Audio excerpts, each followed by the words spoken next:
여러분, 인식에서 태도가 결정이 됩니다. 인식의 차이가 태도의 차이를 결정합니다.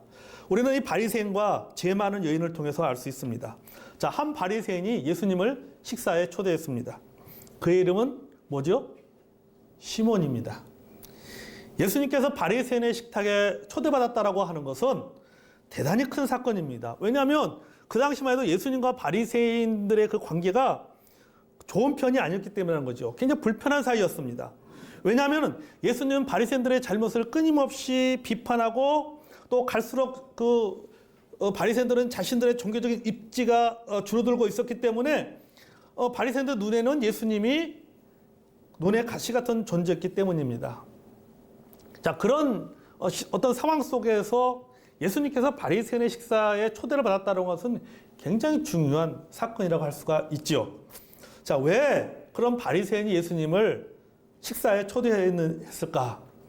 성경에 보면은 예수님께 왜 그 바리새인 예수님을 식사에 초대했는지는 알 수 없으나 이 본문의 그런 그 분위기를 살펴보면은 우리가 35절부터 쭉 51절까지 본문의 그 분위기를 살펴보면은 예수님을 하나님의 아들이나 선지자라 여긴 것이 아닌 것을 보게 됩니다. 그럼 뭐냐면은 호기심이거나 아니면은 우리가 이 종교적인 라이벌을 초대함으로써 자신의 마음이 넓다. 나는 참 마음이 넓은 사람이다. 라고 하는 것을 보여줄 수 있는 기회라고 생각했을 수도 있습니다. 어쨌든 예수님은 바리새인의 식사 초대에 응했습니다. 그리고 아주 분위기 좋게 지금 식사가 진행이 되고 있습니다. 그런데 그 동네에 한 여인이 바리새인의 집을 방문하였습니다. 성경은 이 여인을 뭐라고 소개하고 있느냐 하면 죄를 지은 한 여자 이렇게 소개하고 있습니다. 여자는 여자인데 죄를 지은 여자다라고 소개하고 있습니다. 그러니까 무슨 죄를 졌는지는 성경에 나오지 않아요. 무슨 죄를 저지른지 알 수는 없지만은 그러니까 이 정도로 죄 지은 한 여자라고 표현하는 것을 볼 때 동네 사람들이 다 알 정도로 큰 죄를 저지른 여자인 것만은 분명합니다. 그러니까 대부분의 주류 학자들이 말하기를 뭐라고 하냐면은 그럼 이 큰 죄를 지은 이 여자가 무슨 죄를 지었는가 라고 할 때 대부분의 많은 학자들이 말하기를 아마도 성적인 죄를 저지른 여자였을 것이다 라고 이야기를 하고 있습니다. 그러니까 어쨌든 간에 동네 사람들이 다 알고 있다라고 하는 거죠. 저 여자가 어떤 죄를 저지른지를 다 알고 있는 상황이라는 것을 우리가 본문의 흐름을 통해서 짐작해 볼 수가 있습니다. 자, 그럼 이 여자의 행동을 보겠습니다. 17장 37절과 38절 같이 한번 읽어보겠습니다. 시작. 그 동네에 죄를 지은 한 여자가 있어 예수께서 바리새인의 집에 앉아서 계심을 알고 향유 담은 옥합을 가지고 와서 예수의 뒤로 그 발 곁에 서서 울며 눈물로 그 발을 적시고 자기 머리털로 닦고 그 발에 입 맞추고 향유를 부으니 아멘. 자, 울면서 눈물로 예수님의 발을 적시고 자기 머리털로 발을 닦고 그 발에 입을 맞추고 향유를 부었습니다. 마틴 루터는 이 여인의 눈물을 마음의 눈물이다라고 표현을 했습니다. 이 여인이 흘린 눈물이 마음의 눈물이다라고 말하고 있었습니다. 자, 이 여인의 이러한 행동을 그 성경에서는 문법적으로 불완전 시제를 사용하고 있어요. 그러니까 불완전 시제를 사용한다는 것은 뭐냐면 이 말은 여인의 행동이 시간적으로 오랫동안 지속되었다는 뜻이에요. 그러니까 단 짧은 시간 동안 이것이 이루어진 거 아니라 오랫동안 그러니까 눈물을 계속해서 흘리면서 예수님의 발을 씻어주고 머리털로 예수님의 발을 닦아주고 이거 시간적으로 굉장히 길었다라고 하는 것이죠. 또한 예수님의 발에 부은 향유는 수입 고가의 향유였습니다. 굉장히 비싼 향유였습니다. 또 발을 씻어준다라고 하는 것은 가장 서열이 낮은 노예만이 할 수 있는 행동인 것이죠. 가장 서열이 낮은 그 노예만이 하는 이 발 씻기를 하고 입을 맞추었다라고 하는 것은 이 여인의 가장 극단적인 겸손의 행위를 보여준 거예요. 다시 말해서 이런 행위 속에서 예수님을 향한 여인의 진심을 우리가 느낄 수가 있는 것이죠. 예수님 향한 그 진심 어린 마음이 없었다면 이렇게 행동할 수가 없는 것이죠. 그러니까 그 마음 속에는 예수님을 향한 그런 간절한 마음, 진실한 마음이 그 행동을 통해서 들어있는 것을 보게 됩니다. 그런데 바리새인은 이 여인의 행동을 좋게 보지 않았습니다. 39절 같이 읽어볼까요? 자, 시작. 예수를 청한 바리새인이 그것을 보고 마음에 이르되 이 사람이 만일 선자라면 자기를 만지는 이 여자가 누구며 어떠한 자 곧 죄인인 줄 알았으리라 하거늘. 아멘. 자, 여기 이 행동에 대해서 바리새인은 굉장히 좋게 생각하지 않았던 것이죠. 자, 우린 여기서 바리새인이 갖고 있는 두 가지 인식을 알 수 있습니다. 첫째는 여인에 대한 인식입니다. 자기에 대한 인식과 그리고 여인에 대한 인식, 그러니까 자기 인식과 타인 인식을 알 수가 있는데, 여기 보면은 이 죄인이다라고 표현했잖아요. 이 여자가 누구며 어떠한 자 곧 죄인인 줄 알았으리라. 죄인이다. 그러니까 속된 말로 말하면은 상종 못할 인간이다라고 하는 인식을 이 바리새인은 가지고 있었던 것이죠. 사람 취급하지 않은 것입니다. 이 말을 반대로 생각해 보면 바리새인은 자기의 인식이 뭐냐면 나는 거룩한 사람이다. 나는 거룩한 사람이고 저 여자는 불결한 사람이다. 나는 의인이고 저 여자는 죄인이다 라고 하는 인식을 갖고 있었다라는 것을 알 수가 있습니다. 이런 인식을 갖고 있다 보니까는 여인의 그런 진심 어린 행동이라든지 여인의 이런 진심 어린 그 섬김에 대해서 폄하하고 못마땅하게 생각한 것입니다. 여러분, 우리도 이런 잘못을 얼마든지 범할 수 있습니다. 바리새인은 분리된 자라는 뜻입니다. 이름의 뜻을 풀이하면 분리된 자라는 뜻이에요. 하나님을 위해서 구별된 삶을 산다는 의미로 바리새인이라는 칭호를 사용했습니다. 그는 하나님 율법에 근거하여서 구별된 삶을 살고 있었습니다. 거룩한 삶을 살았다는 말씀입니다. 그러나 그것이 그렇게 살지 못하는 사람들을 무시하고 비판하는 잣대로 삼아서는 안 되는 것이죠. 내가 거룩하게 산다라고 해서, 내가 바르게 산다라고 해서, 내가 거룩하게 산다라고 하는 그 기준을 가지고, 내가 바르게 사는 그 기준을 알고 그것을 누군가에게 들이대는 잣대로 삼아서는 안 된다라고 하는 거죠. 이 바리새인은 그렇게 잣대를 들이댄 것이죠. 나는 거룩한 사람, 당신은 거룩하지 않는 사람. 나는 의인이고 저 여자는 죄인이다 라고 하는 인식을 갖고 있었던 것이죠. 그러니까는 그런 인식을 갖고 있다 보니까는 그 여인의 행동에 대해서도 그것을 폄하하는 것이죠. 그걸 좋게 생각하지 않는 거예요. 예수님께서 하시는 이 빚진 자 두 사람의 이야기를 보십시오. 예수님께서 이 바리새인의 그런 그 생각을 아시고는 예수님께서 이제 41절부터 보면은 빚진 자 두 사람의 이야기를 이제 우회적으로 하기 시작합니다. 자, 41절 볼까요? 자, 시작.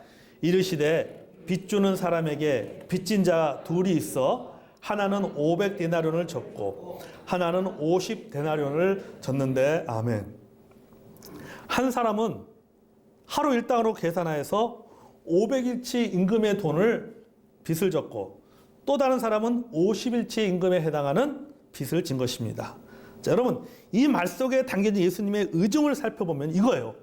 바리새인, 너의 빚은 50데나리온이고 저 죄 많은 여인의 빚은 500데나리온이라는 뜻이에요. 그러니까 너는 50데나리온, 너는 그래도 그래 좀 비교를 해보면 어쨌든 간에 바리새인과 그 죄 많은 여인을 비교해보면은 행위적인 것을 보라든지 어떤 생활적인 것을 볼 때 누가 더 그래도 좀 거룩하게 삽니까? 보면은 바리새인이 좀 더 거룩하게 사는 겁니다. 그런 것을 볼 때 예수님께서 500데나리온과 50데나리온을 말한 것을 뭐냐면은 이 바리새인은 550데나리온을 빚진 자고 그 다음에 죄 많은 이 여자는 500데나리온을 빚진 자예요. 예수님이 그렇게 좀 비교해서 지금 이 이야기를 하고 있는 것입니다. 여러분, 빚은 죄를 상징하잖아요. 성경은 탕감한다라고 할 때 빚은 죄를 상징합니다. 바리새인은 50데나리온의 빚을 졌기 때문에 500데나리온의 빚을 진 이 여인을 보다 자신이 더 나은 사람이라고 생각할 수가 있습니다. 그렇잖아요. 내가 저 사람보다 좀 낫네. 나는 50데나리온 빚을 갚으면 되니까. 근데 저 여자는 500데나리온을 갚아야 되니까 내가 그래도 액수를 따져보면은 내가 훨씬 저 여자보다 낫다라고 생각할 수가 있죠. 실제로 여러분, 바리새인들은 그 자신의 행동을 상대적으로 평가했습니다. 내가 저 사람보다 낫다. 내가 저 사람보다 더 의롭다라고 생각하였습니다. 하지만 여러분 보세요. 본문에 보면은 금액의 차이만 있을 뿐이지 둘 다 갚을 능력이 되지 않습니다. 50데나리온은 빚진 자도 500데나리온 빚진 자도 모두가 다 뭐예요? 그걸 갚을 능력이 되지 않는 거예요. 그러니까 둘 다 뭐가 필요한 거면 탕감이 필요한 거예요. 둘 다 하나님의 은혜가 필요한 존재인 것이죠. 바리새인도 하나님의 은혜가 필요한 존재고, 그리고 또 죄 많은 이 한 여자도 하나님의 은혜가 필요한 존재예요. 근데 사람은 참 희한해. 그걸 안 따져. 뭘 따집니까? 액수의 차이를 가지고 따진단 말이죠. 내가 저보다 좀 나아. 내가 저 사람보다 열심히 신앙생활해. 내가 저 사람보다 더 열심히 섬겨. 내가 저 사람보다 더 많이 헌신해. 그런 생각을 갖는 거죠. 그렇게 비교하기 시작하게 되면은 나도 모르게 그 안에서 무슨 마음이 쓰는 거예요? 교만한 마음이 싹트기 시작하는 거예요. 교만한 마음이. 그러니까 늘 항상 하지만은 우리의 신앙은요, 비교하면 안 돼요. 하나님 앞에서 단독자로 쓰는 거예요. 다 각자의 수준이 있고, 다 각자의 달란트가 있고, 은사가 있고, 믿음이 다 다른 겁니다. 자꾸, 그러니까 비교할 필요가 없는 거예요. 비교하다 보면은 교만하거나 반대로 종교적인 열등감에 빠지는 거예요. 둘 다 하나님 은혜가 필요한 존재입니다. 아멘. 우리는 모두가 다요, 하나님 은혜가 필요한 존재예요. 지금 예배당에 나와서 예배드린 우리 성도나 지금 저기 들로 산으로 나가서 놀고 있는 사람들이나 모두가 다 뭐가 필요해요? 하나님의 은혜가 필요한 존재라고 하는 겁니다. 아멘. 50보 100보라는 말이 있잖아요. 이 말의 기원이 재밌어요. 어느 전쟁에서요, 이 전세가 불리하게 되자 병사들이 막 도망가기 시작했습니다. 도망가는 병사들이 생겼어요. 그러다가 나중에 이게 그 전세가 역전이 돼가지고는 전쟁이 승리로 끝나 도망갔던 병사들이 다 다시 돌아온 거예요. 그 도망갔던 병사들이 돌아와서 모여 있는데 서로에 대해서 이렇게 말합니다. 이 지휘관에게 저는 50보 도망쳤는데요, 저 사람은요 100보 도망쳤어요. 그런 거예요. 그러니까 뭐예요? 내가 저 사람보다 조금 덜 도망쳤다, 이 얘기를 하는 것이죠. 그러자 그 말을 듣고 있던 지휘관이 뭐라고 하냐면, 도망간 것은 마찬가지다 말이지. 50보나 100보나 똑같이 도망갔다라고 하는 것이죠. 여러분 그렇습니다. 50보나 100보라고 하는 것이죠. 믿는 사람이나 안 믿는 사람이나 둘 다 하나님 앞에서 우리는 다 죄인이에요. 하나님 앞에서는 50보 100보예요. 한 사람은 구원받은 죄인이고 한 사람은 아직 구원받지 못한 죄인일 뿐이에요. 42절 볼까요? 읽어보겠습니다. 자, 시작. 갚을 것이 없으므로 둘 다 탕감하여 주었으니 둘 중에 누가 그를 더 사랑하겠느냐. 아멘. 자, 500데나리온 빚진 자나 50데나리온 빚진 자나 빚을 갚지 못하는 것은 똑같고 탕감받은 것은 똑같습니다. 그러니까 피차 일반이라는 거죠. 도토리 키재기입니다. 그런데 누가 더 의인이냐? 누가 더 거룩하냐를 가지고 따진다면은 하나님 보시기에 이것은 참으로 우스운 이야기밖에 되지 않는 것이죠. 여러분, 한 달 먼저 태어난 아기가 자기보다 한 달 늦게 태어난 아기에게 내가 너보다 한 달 더 일찍 태어났으니까 나를 형이라고 불러. 이 나이 가지고 따지는 것을 보면요, 어른들이 보면 어떻습니까? 참 웃기는 이야기죠. 우리 가끔 뭐 아이들 그러잖아요. 내가 너보다 조금 일찍 태어났으니까 형이라고 불러. 어른들이 보고서 참 웃겨요. 그게 뭐가 중요하다고? 한 달 먼저 태어나고 한 달 늦게 태어나고 그게 뭐가 중요하다고? 이런 것과 똑같은 이치예요. 그러므로 여러분, 우리가 자꾸 구별하려고 하지 말라는 거예요. 영적으로 자신에 대한 바른 인식을 가져야 됩니다. 그래야지 사람을 대하는 태도가 달라집니다. 공감이나 이해 같은 이해는요, 같은 입장에 있을 때만 가능한 거예요. 다른 입장에 서면 공감하지 못합니다. 이해하지 못해요. 같은 입장에 서야지만이 이해할 수 있고 공감할 수가 있는 거예요. 내가 위에서 보거나 비교하면요, 절대적으로 공감할 수 없습니다. 절대적으로 바른 태도가 나올 수가 없다라고 하는 것이죠. 이 바리새인이 갖고 있던 인식이 바로 그거예요. 잘못된 인식을 갖고 있다 보니까 결국 잘못된 태도가 나오는 거죠. 그 여인에 대해서. 바리새인이 갖고 있던 두 번째 인식은요, 예수님에 대한 인식입니다. 바리새인은 예수님께서 죄 지은 여인이 섬김을 받아들이자 속으로 이렇게 말했습니다. 39절을 다시 한번 읽어보겠습니다. 39절 시작. 예수를 청한 바리새인이 그것을 보고 마음에 이르되 이 사람이 만일 선자라면 자기를 만지신 이 여자가 누구며 어떠한 자 곧 죄인인 줄 알았으리라 하거늘. 아멘. 자, 이 바리새인은 예수님의 이러한 행동을 보고는 마음속으로 이 사람이 만일 선지자라면 무엇을 알았으리라 이렇게 생각을 했습니다. 자, 뭘 쓴 겁니까? 가정법을 사용한 거예요. 가정법을. 만일이라고 하는 가정법을 사용한 것입니다. 자, 이 말은 사실이 아니다라고 하는 것을 전제로 말하고 있는 것입니다. 예를 들면요. 만일 우리 목사님이 부자라면 국산차를 몰고 다니지 않았을 텐데라고 말하는 것은 목사님이 부자라는 거예요? 부자가 아니라는 거예요? 부자가 아니라는 것이죠. 네. 사실이 아니다라고 하는 것이죠. 그 식탁에 함께 앉아있던 바리새인의 가족이나 친구들도 마찬가지입니다. 그들도 예수님에 대해서 이렇게 생각하고 있었습니다. 49절 읽어볼까요? 49절 시작. 함께 앉아있는 자들이 속으로 말하되 이가 누구이기에 죄도 사하는가 하더라. 아멘. 그러니까 바리새인들과 함께 그 식사했던 예수님의 식탁에 함께 있었던 여러 사람들도 동일하게 그들은 뭡니까? 예수님을 선지자나 하나님의 아들로 인식하지 않았다라고 하는 것이죠. 하나님의 선지자로 생각한 것이 아닙니다. 예수님은 이 사실을 너무나도 잘 알고 있었기 때문에 바리새인의 마음속 질문에 대해서 데나리온의 빚진 자 이야기를 하신 거예요. 그리고 그 비유 속에서 바리새인의 태도와 여인의 태도를 비교해서 말씀하신 것입니다. 그게 바로 44절부터잖아요. 44절부터 나오는 이야기의 주제가 바로 이것입니다. 여인은 이렇게 했는데 너는 이렇게 하지 않았다. 여인은 이렇게 했는데 너는 이렇게 하지 않았다. 이렇게 말씀하고 있는 것이죠.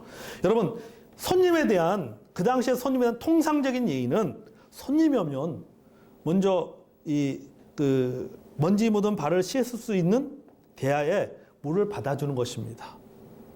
특별히 귀한 손님이라면은 노예라든지 아니면 가축 중에 한 사람이 오는 그 손님의 발을 씻어주고 향유를 발라줍니다. 그러니까 상류층 사람들은 통례적으로 이렇게 세심한 접대를 합니다. 그리고 입맞춤으로 인사를 표현합니다. 그런데 44절 이하로 보면 알겠지만은 바리새인은 그 어떠한 행동도 하지 않았어요. 예수님에게 입맞추지도 않았습니다. 발 씻을 물도 주지도 않았단 말이죠. 아무것도 손님에게 해야 될 통상적인 그 예의를 갖추지 않았던 것이죠. 그럼 여인은 달랐잖아요. 자신의 눈물로 예수님의 발을 씻어주고 발에 입을 맞추고 향유를 부어 발라주었습니다. 결국 이런 태도의 차이는 무엇으로부터 시작되었는가 하면 바로 인식의 차이에서 시작된 거예요. 예수님에 대한 바리새인의 인식과 여인의 인식이 달랐던 것입니다. 바리새인은 예수님을 한낱 선생으로 본 것이고 여인은 예수님을 하나님의 아들이며 선지자로 인식을 한 것입니다. 또한 사랑이나 은혜에 대한 강도도 달랐습니다. 예수님이 이렇게 말씀하십니다. 42절과 43절 볼까요? 읽었습니다. 시작. 갚을 것이 없으므로 둘 다 탕감하여 주었으니 둘 중에 누가 그를 더 사랑하겠느냐? 시몬이 대답하이르되 내 생각에는 많이 탕감받은 자니이다. 이르시되 내 판단이 옳다 하시고 아멘. 자, 47절도 읽어볼까요? 자, 시작. 이러므로 내가 내게 말하노니 그 많은 죄가 사하여졌도다. 이는 그의 사랑함이 많음이라. 사함을 받은 일이 적는 자는 적게 사랑하느니라. 아멘. 자, 500데나리온을 탕감받은 자와 50데나리온을 탕감받은 자, 많은 죄를 사함받은 자와 적은 죄를 사함받은 자 중에 누가 더 많이 사랑하겠느냐, 사랑을 받느냐라는 것에 대해서 말씀하셨습니다. 자, 이 질문은 뭐냐면 인식의 질문, 태도의 문제를 지적하신 것입니다. 여러분, 이것은요, 얼마 정도의 빚을 탕감받았고 죄 용서를 받았냐가 핵심이 아니에요. 예. 50데나리온을 탕감받고 500데나리온을 탕감받았다는 그 얘기 아닙니다. 여러분 500이 아니라 5,000데나리온을 탕감받아도 고마워하지 않거나 사랑하지 않을 수도 있어요. 그걸 당연하게 여길 수도 있어요. 반대로 50이 아니라 5데나리온을 탕감받아도 감사하며 진심 어린 사랑을 표현할 수도 있는 거예요. 이건 돈의 문제가 아니에요. 죄의 문제가 아닙니다. 예수님에 대해서 어떻게 생각하고 자신을 어떻게 생각하냐는 인식의 문제라고 하는 것이죠. 5데나리온을 탕감받아도 그것에 대해서 이 데나리온을 탕감해준 그 예수님에 대해서 너무너무도 감사하는 마음을 갖고 살아간다면 그의 삶의 태도, 이건 감사하면서 태도가 달라질 겁니다. 그러나 5천이 아니라 5만 데나리온을 탕감받아도 그것을 당연하게 생각한다면 여러분 이 사람에 감사할 수 있겠습니까? 감사 못하는 거예요. 죄의 문제가 아니에요. 예수님에 대해서 어떻게 생각하고 자신을 어떻게 생각하냐라고 하는 인식의 문제예요. 여러분 인식한 대로 태도가 나옵니다. 신앙은요, 하나님이 어떤 존재이고 나는 어떤 존재인가에 대해서 알면 알수록 달라지게 돼 있어요. 그것을 알아가는 거예요. 어떻게 보면. 신앙생활을 오래 할수록 우리는 뭘 알아가야 되냐면은 신앙생활을 오래 할수록 하나님이 어떤 존재인가를 알아가야 되는 거예요. 그리고 반대로 나는 어떤 존재인가를 알아가야 되는 거예요. 그래서 하나님은 점점 높여지고 나는 점점 낮아지는 거예요. 이게 신앙의 성숙이에요. 반대로 시간이 지날수록 나는 내가 점점 높아지는 그것은 여러분 미성숙한 겁니다. 여인이 예수님에 대한 헌신적인 표현한 것은 예수님을 구세주로 생각하고 자신을 죄 많은 여인으로 인식하고 있었기 때문이죠. 사람들이 저 여자는 죄 많은 여인이라고 말했습니다. 자기 스스로도 맞아, 나는 죄 많은 여인이야 라고 인식한 것이죠. 그렇기 때문에 그러면서 반대로 자기 인식을 자기가 어떤 존재인 것을 잘 알고 있었고, 그리고 예수님 타인 인식, 예수님이 어떤 존재인가, 그분은 구세주고 하나님의 아들이고 하나님 보신 선지자라고 하는 것을 그는 분명히 인식하고 있었기 때문에 그런 관계를 설정했기 때문에 예수님 앞에 그런 태도를 보인 것이죠. 그 귀한 옥합을 깨트리고 눈물로 예수님의 발을 씻고 머리털로 예수님 발을 닦아주고 그런 행동을 한 거예요. 반면에 바리새인은 그런 게 없었던 거죠. 예수님에 대해서도 잘못 인식했고 자기 자신에 대해서도 잘못 인식하기 때문에 그런 행동이 나온 것입니다. 여러분, 인식의 차이가 태도의 차이를 결정합니다. 사랑하는 성도 여러분, 하나님에 대한, 예수님에 대한, 예배에 대한, 신앙에 대한, 그리고 사람에 대한 여러분의 태도가 곧 여러분의 인식의 수준이에요. 내가 그 사람을 어떻게 대하는 거야. 그 나의 그 태도의 모습이 결국 내가 그 사람을 어떤 사람으로 생각하는가를 보여주고 있는 거예요. 내가 하나님 앞에서 어떻게 신앙생활하고 있는가, 그 모습이 결국 내가 하나님을 어떻게 생각하고 있는가를 반영해 주는 겁니다. 잠언 23장 7절에 대저 그 마음의 생각이 어떠하면 그 위인도 그러한 적이라고 말씀하고 있어요. 자신의 생각이 태도로 나오게 됐다라고 하는 것이죠. 당신의 태도가 당신의 생각입니다. 당신의 태도가 당신의 인식입니다. 당신의 헌신이 당신의 영적인 인식입니다. 정말로 우리가 하나님으로 생각한다면, 정말로 우리가 예수님을 나의 구원자로 인식한다면, 정말로 우리가 예배를 생명처럼 생각한다면, 정말로 내 주변의 사람들을 사랑한다면 내 태도가, 내 행동이, 내 언어가 달라져야 되는 겁니다. 아멘. 인식의 차이가 태도의 차이를 결정합니다. 여러분, 하나님 앞에 예배로 구약의 백성들 하나님 앞에 예배를 나올 때 그들 뭡니까? 두렵고 떨리는 마음으로 예배에 나왔다고 합니다. 왜 그랬을까요? 그들은 하나님을 두려운 존재로 생각했기 때문이에요. 하나님을 두려운 존재로 인식했기 때문에 그들은 하나님 앞에 예배 나올 때 두렵고 떨리는 마음으로 나왔던 거예요. 여러분 오늘 말씀을 정리하면서 우리들의 태도를 한번 돌아보자는 겁니다. 인식의 차이가 태도의 차이를 결정합니다. 내가 하나님 앞에 나와서 예배를 때 그 예배에 대한 마음가짐, 태도, 내가 신앙생활을 내가 하나님에 대해서 내가 어떻게 행동을 하고 있는지, 하나님 앞에 어떻게 행동하고 있는지, 그런 나의 마음, 나의 태도가 그것이 곧 내가 하나님을 어떻게 인식하고 있는지에 대한 반응이라는 사실을 여러분 기억하시길 바랍니다. 나는 그렇지 않아 라고 생각하지 마십시오. 결국은 마음에 있는 것이 밖으로 나타나게 되어 있습니다. 사랑하는 성도 여러분, 그러므로 여러분 한번 이 한 주간에 우리의 태도를 좀 돌아봅시다. 나의 태도는 어떤가? 하나님에 대한 나의 신앙에 대한 나의 태도는 어떤가? 한번 돌아보시고 그 태도가 결국은 내가 신앙에 대해서 하나님에 대해서 예수님에서 어떻게 생각하고 있는지 그 인식의 그런 수준이라는 것, 인식의 그런 수준의 것을 기억하시고 잠문 우리가 하나님 앞에서 우리도 이 여인처럼 하나님 앞에 우리가 겸손한 마음으로 나가서 다시 한번 우리의 마음을 다지는 저와 여러분이 되기를 원합니다. 아멘.